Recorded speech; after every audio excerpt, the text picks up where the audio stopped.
Un cordial saludo. Mi nombre es Norman Mercado.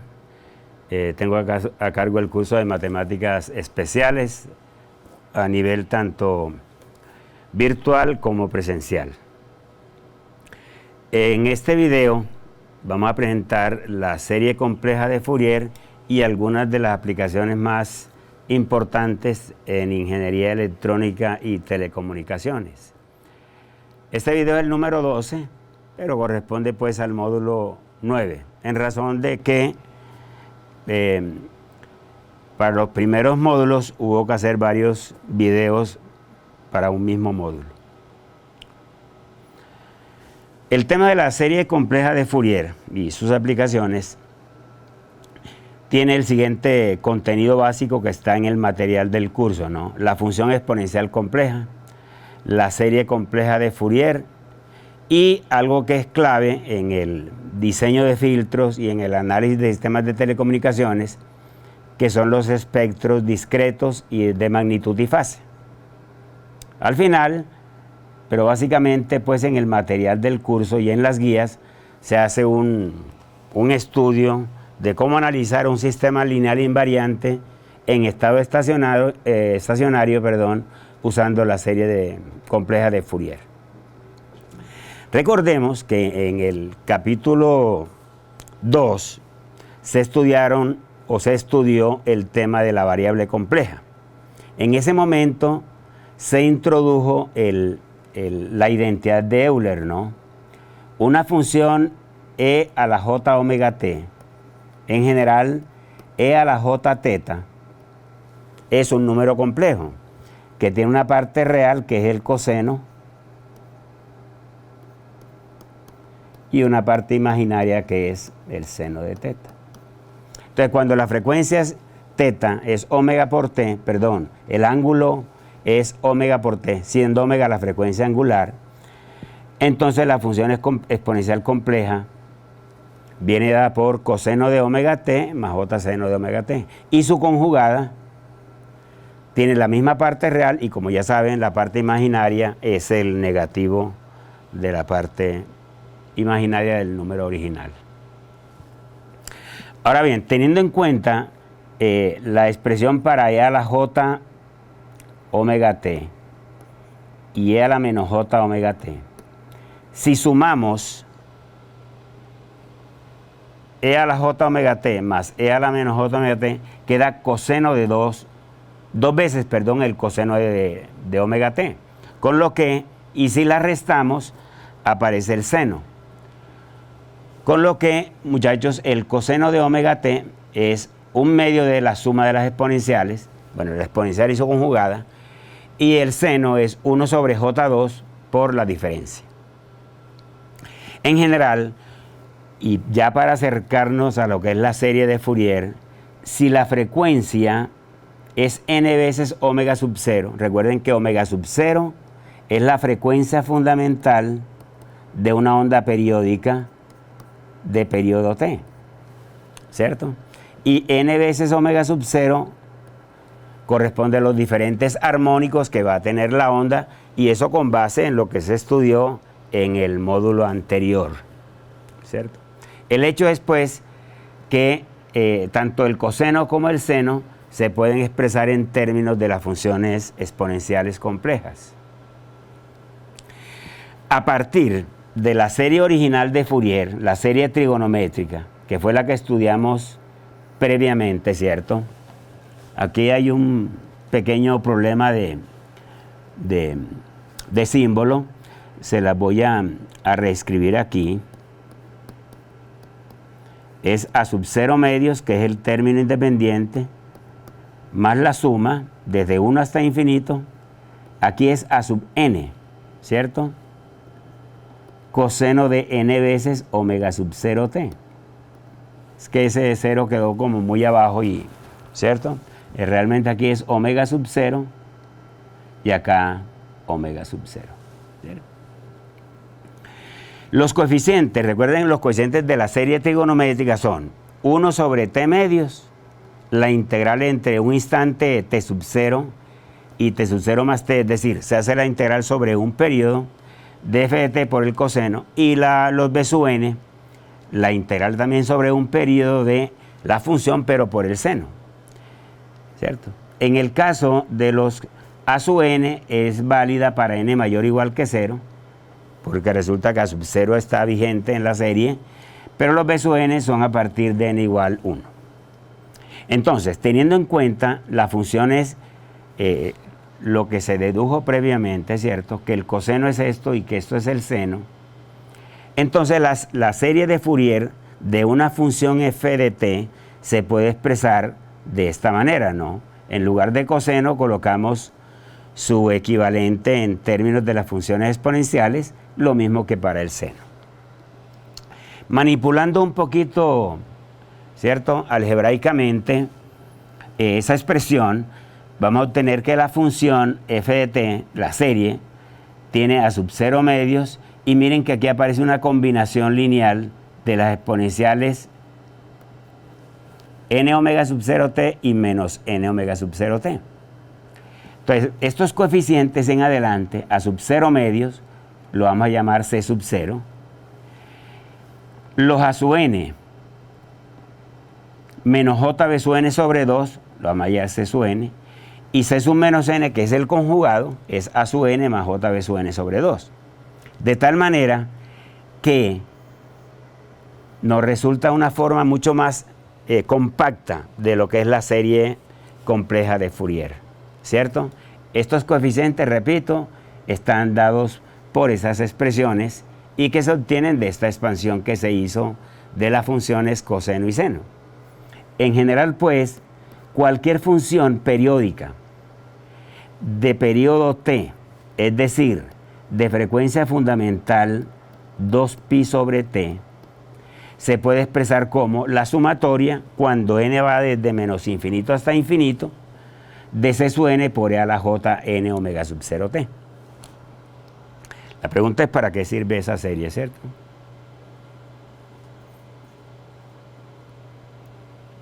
Bueno, si reemplazamos a sub n y j b sub n en términos de lo que previamente se estableció, ¿cierto? Aquí están los a sub n y los b sub n. Vamos a obtener fórmulas para los c sub n. C sub n nos va a quedar 1 sobre t, integral entre t sub 0 y t sub 0 más el periodo. Está un poquito chueca aquí la expresión, pero se la voy a arreglar, sí. 1 sobre el periodo,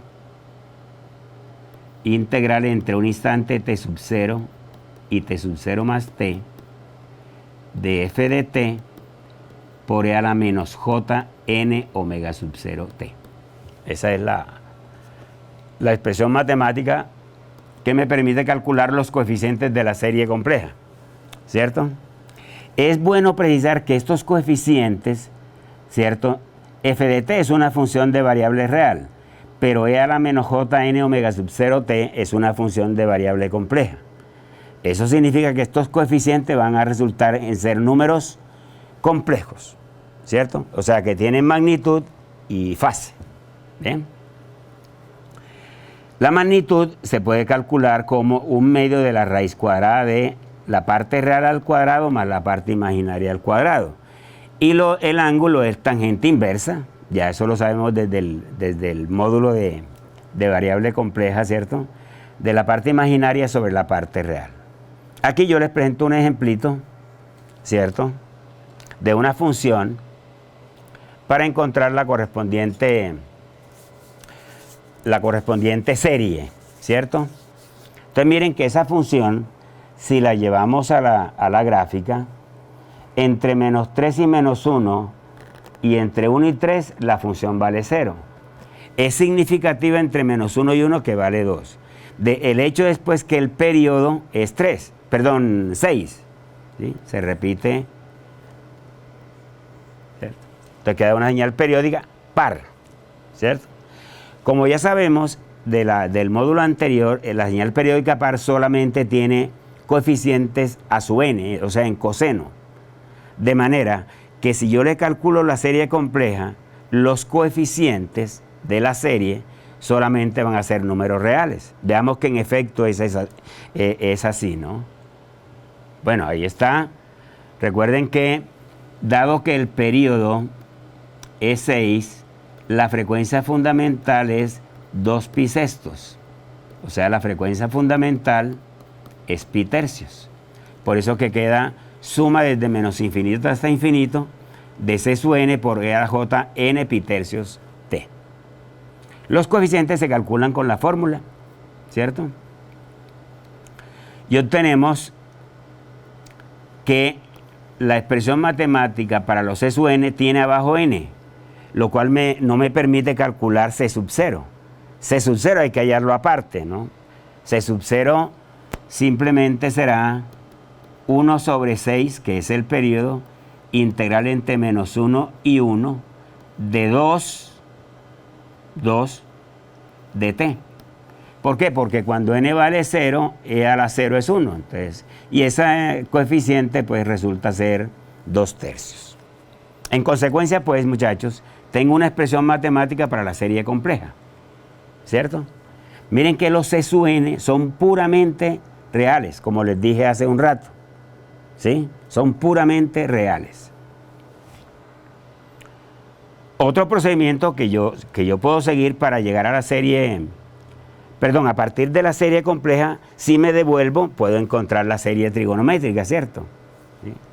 Que viene a resultar 2 tercios más la suma desde 1 hasta infinito de 4 sobre n pi, seno de n pi tercios por el coseno de n pi t sobre 3. ¿Bien?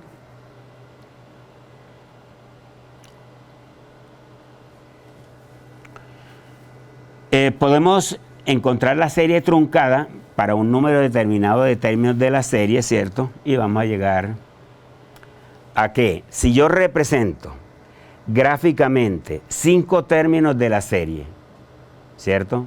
Y represento en la misma figura la función original, observen que es muy elocuente ¿cierto? La aproximación, ¿no? La línea punteada es la serie, que como hemos visto es una función continua, mientras que la función original es discontinua en menos 1 y en 1.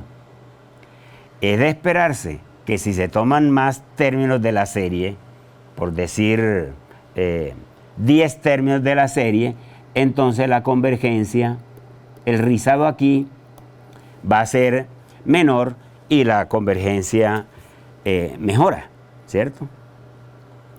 A manera de ejemplo, el 9,2, que por equivocación repetí el 9,2 en el 9,3, seno cuadrado de t por coseno al cubo de t.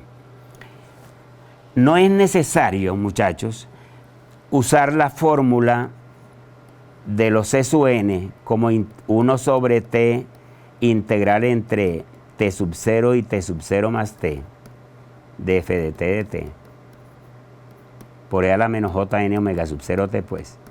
No es necesario usar esta fórmula para calcularle los coeficientes complejos a esta función. Observen por qué. El seno de t, de acuerdo con lo que vimos previamente, es e a la menos jt menos, e a la jt menos e a la menos jt sobre j2.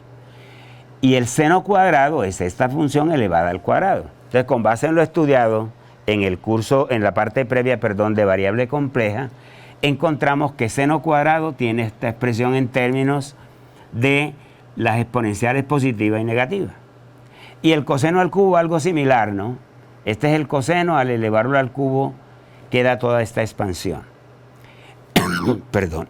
Al hacer el producto, que como ustedes verán es un trabajo bastante engorroso, ¿cierto?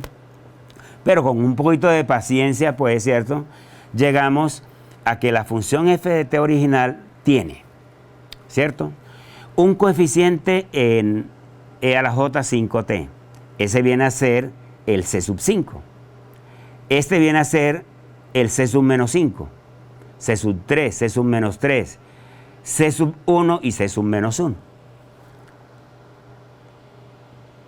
Que ahí está indicado precisamente, ¿cierto?, lo que acabo de plantear. Aquí, muchachos, el ejemplo 9.3, no sé por qué porque encontré exactamente el mismo, ¿cierto? Ah, no, lo que se pide en el 9.3 es expresarlo en la forma coseno y seno, ¿cierto? Entonces, por supuesto, se hace lo correspondiente, ¿no? ¿Cierto? El E a la J teta es coseno de teta más J seno de teta. Ese trabajo es inmenso, pues, bastante largo, pero lo importante es que se encontraron los coeficientes de la serie compleja sin aplicar, ¿cierto?, la integral, sino utilizando las identidades trigonométricas que ya conocen desde el cálculo, ¿cierto?, desde las matemáticas operativas. Algo muy importante, y es que eso es lo que se pone de presente en la figura, ¿cierto?, que la serie es convergente a la función. Tiene un sustento teórico importante, ¿no?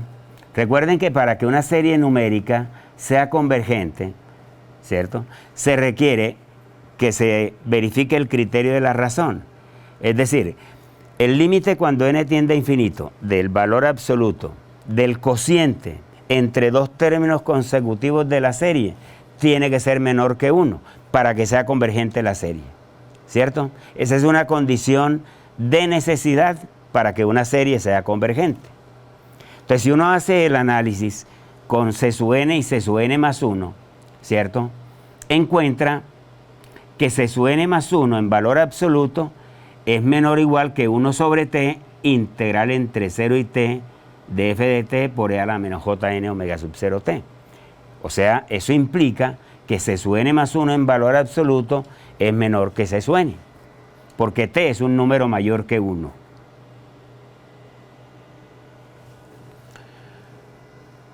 ¿Cómo aproximar? Bueno, ya eso fue lo que vimos previamente.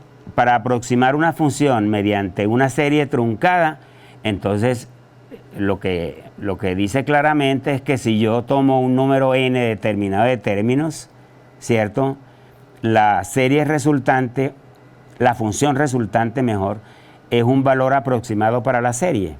Y eso nos conduce a un error, ¿cierto? El error va a ser la serie completa menos la serie truncada, ¿cierto?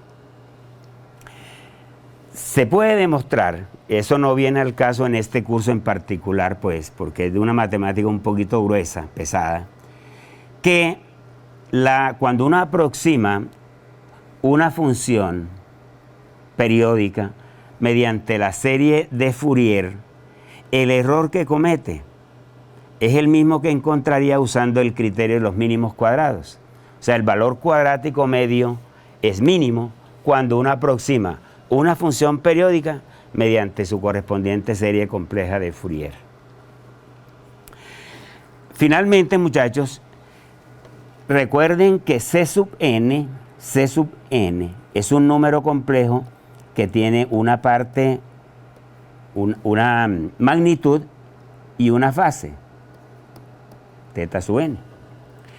Una gráfica en donde se represente la magnitud C sub n versus n, recuerden que n toma solamente valores enteros, desde menos infinito hasta infinito, pasando por 0. Y como los coeficientes, perdón, el valor absoluto es una cantidad positiva, entonces la representación gráfica de la magnitud en términos de n es una gráfica discreta, en menos 1, en 1, en 2, y no solamente eso, sino que es una función par. Mientras que la fase, que es tangente inversa de menos b sub n sobre a sub n, es una función impar. Esas gráficas reciben los nombres de espectro discreto de magnitud para la magnitud y de fase para la fase. ¿De acuerdo?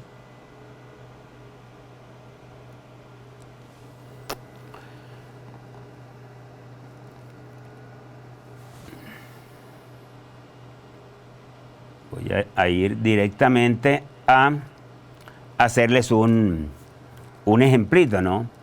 El espectro discreto de magnitud es una gráfica de la magnitud en función de n realmente, ¿no? Y n perteneciente a los enteros. Y el discreto y el espectro de fase es la gráfica, pues, discreta de la fase versus n. Aquí realmente es n.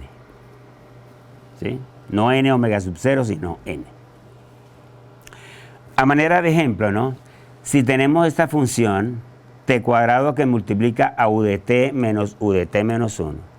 Recuerden que cuando se vio señales, esta señal t cuadrado que multiplica a u de t menos u de t menos 1 está confinada al intervalo 0, 1. Y en ese intervalo es la función t a la 2. ¿Cierto? Si el periodo es 1, ¿cierto? Esto viene a ser un periodo, por acá viene otro, etc. Sería la prolongación periódica de esa función, ¿cierto? ¿Sí? Así sucesivamente. A esa función le vamos a encontrar su serie compleja de Fourier y vamos a dibujar los espectros de magnitud y fase. El periodo es 1, o sea que la frecuencia fundamental es 2pi, ¿cierto? Por lo tanto, la serie compleja es la suma desde menos infinito hasta infinito de c sub n por e a la j 2πn t. Y los coeficientes se calculan mediante esta fórmula. Ahora, esta es una integral típica que ustedes normalmente cuando estudian cálculo la hacen por partes, ¿cierto? Ya a este nivel se utilizan las tablas de integración, ¿cierto?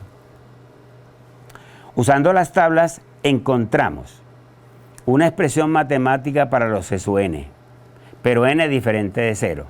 Como vimos previamente, c sub 0 se calcula aparte. Bueno, nos da 1/3, ¿cierto? Y la fase es 0. Magnitud 1/3, fase 0. En general, la magnitud de c sub n viene dada por esta expresión, n diferente de 0, y 1/3 si n vale 0. Y la fase es tangente inversa de πn. ¿Por qué? Porque, muchachos, ustedes dividen la parte imaginaria sobre la parte real, ¿cierto? Eso da πn. ¿Sí? Aquí muestro una tabla que entre menos 5 y 5 de ambos espectros, ¿no? Cuando n vale menos 5, la magnitud, aquí es magnitud. La magnitud de c sub n vale 0.032 y la fase menos 1.57. Es bueno precisar que la fase teta se mide en radianes, ¿cierto? Y llevar esto a una gráfica no tiene mayor problema, ¿no?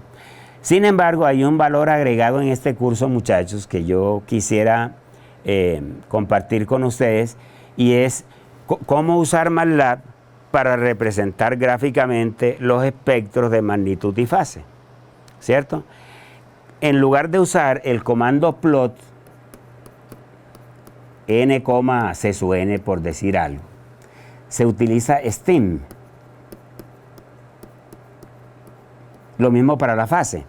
¿Por qué? Porque STEAM me permite graficar justamente esas, ¿cierto? Esas rayitas, y no me las une como sería en el caso de plot. En todo caso, en su material y en las guías, yo les refuerzo la idea de la utilización de MATLAB, ¿cierto? Para representar gráficamente los espectros tanto de magnitud como de fase.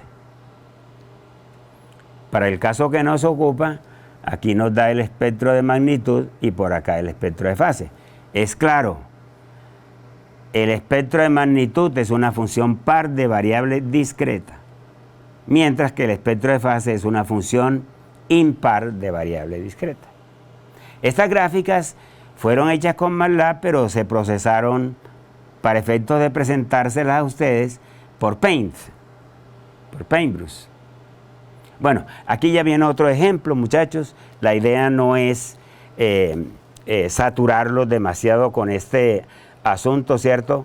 Con lo que les he mostrado, debe quedar claro que cualquier señal periódica, cualquiera, se puede expresar mediante una serie compleja de Fourier.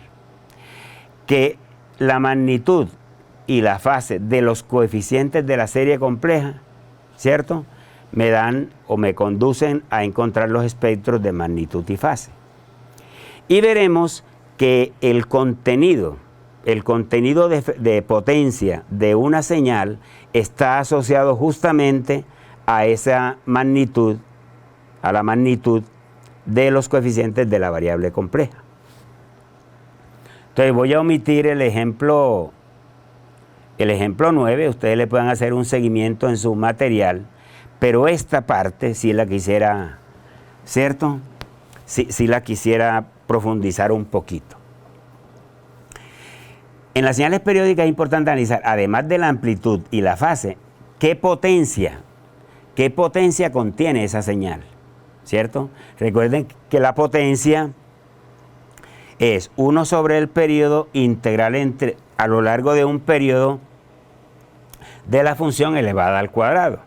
Entonces, como la función se puede expresar como los coeficientes de la serie, ¿cierto?, se llega fácilmente a que la potencia, para no integrar la función, la potencia está asociada a la sumatoria de todos los coeficientes de las magnitudes, pues, de los coeficientes de la serie, elevados al cuadrado, por supuesto. Eso se llama teorema de Parseval, ¿cierto? Y aquí está la demostración del teorema, no viene al caso, pues, ¿cierto? El hecho es que el contenido en frecuencia, de potencia, de una señal, cualquiera periódica, está íntimamente ligado a la magnitud de los coeficientes. El ancho de banda es otro concepto importante en telecomunicaciones, ¿cierto? Es qué tantos n's hay que tomar para que la potencia obtenida usando la fórmula de los coeficientes sea por lo menos el 90% de la potencia original, ¿cierto? Entonces el ancho de banda se define de esa forma, ¿no? Y a partir de la potencia se halla el valor RMS. El ejemplo 9.6 ilustra justamente una situación en la cual se calculan los coeficientes y se calcula la potencia de la señal, ¿cierto? Y el ancho de banda, perdón. Bueno, hay otro ejemplo, el 9.7, ¿cierto?, con las mismas características, ¿sí? Y ya para terminar, ¿para qué? ¿Para qué uno aprende a encontrarle la serie compleja a una función periódica? ¿Cuál es el sentido que tiene, ¿cierto?, encontrar los coeficientes de la serie compleja y el dibujar los espectros de magnitud y fase?